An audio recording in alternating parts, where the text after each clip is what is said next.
Tango, a dance in a stranger's arms. The tango is one of the purest forms of physical intimacy the world has ever seen.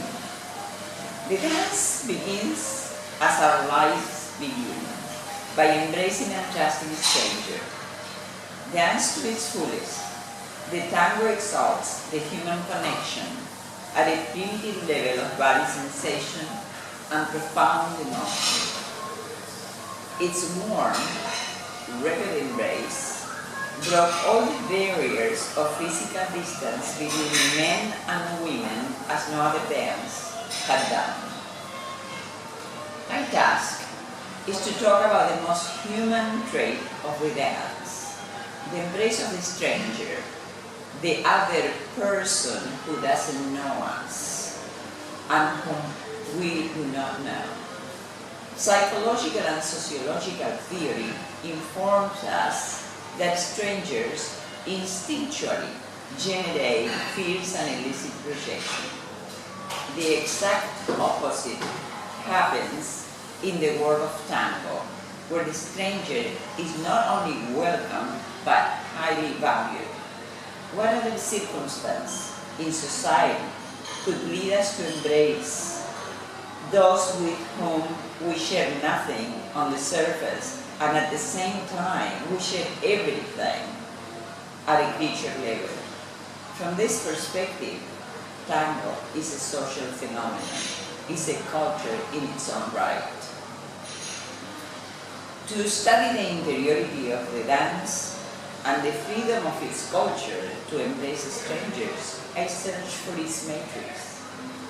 I found its progenitors, masses of multi-ethnic immigrants, displaced, rebellious, and nostalgic. They danced, not in brothels, as the mythology tells us, but in homes and social clubs at the end of the 19th century and in theaters of the city center of Buenos Aires from the beginnings of the 20th century.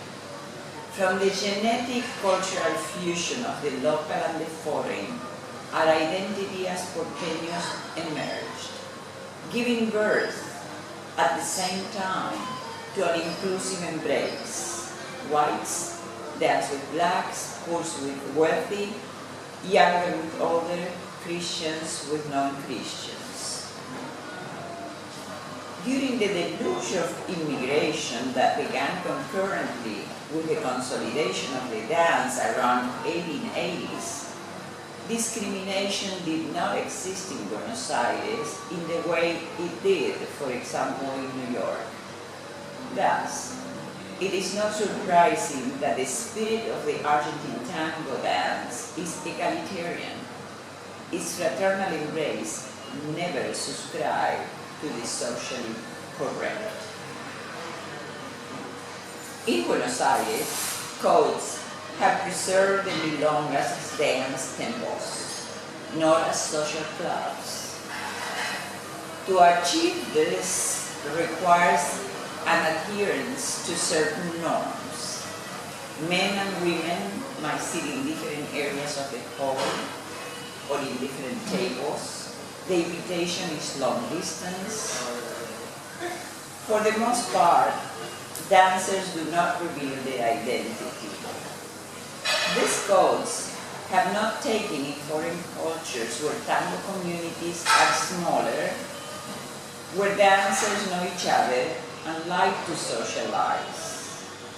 These facts redouble the desire to dance with the strangers.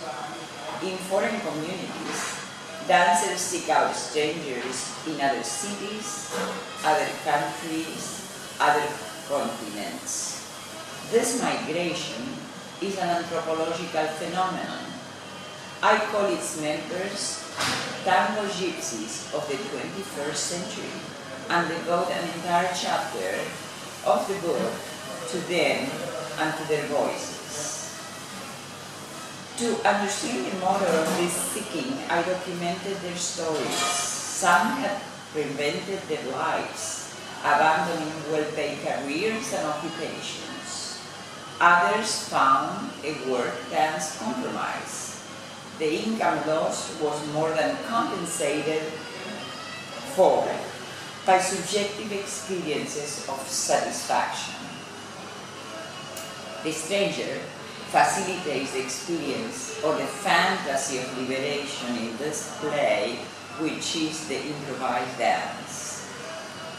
There are reasons why this art, which is much more than a dance, continues and will continue to make the world tremble. In our information age that connects us with a virtual body, to dance, feeling the heartbeat of the other next to ours, is more satisfying than ever. After more than a century, with the mud of the outskirts of Buenos Aires still inside its soul, the tango, and the culture it embodies, satisfy profound human needs of people across the world. It rescues our interiority, it levels us with others, and it offers enjoyment of a communication without boundaries. It melts differences and touches us in what unites us, our shared human history. It speaks to us all. It includes us all. This is what I consider the universality of this dance in strangers' arms. Thank you for your attention. To read more about this topic, you might go to the webpage of the book, www.instrangersarms.com.